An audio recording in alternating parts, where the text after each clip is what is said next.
Apa ketemu hidup? Mati ketemu hidup tuh. Mati hidup. Enggak hidup tuh. Mati. Hah? Saudara, seekor ular sanca ditemukan di saluran air yang masih berada di kawasan perkantoran Bupati Aceh Tamiang.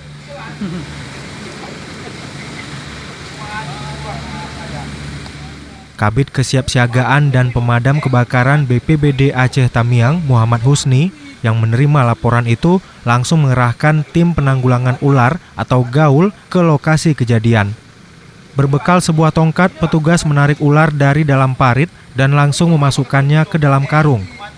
Ular sepanjang 3 meter itu ditemukan di permukaan air parit oleh seseorang yang berada di kantor Pusat Kesehatan Hewan. Husni turut mengingatkan agar masyarakat tidak gegabah ketika menemukan ular sanca dan harus tetap melaporkannya ke petugas.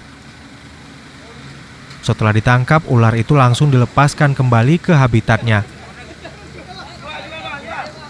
Dari Kuala Simpang, Rahmat Wiguna, Serambi On TV.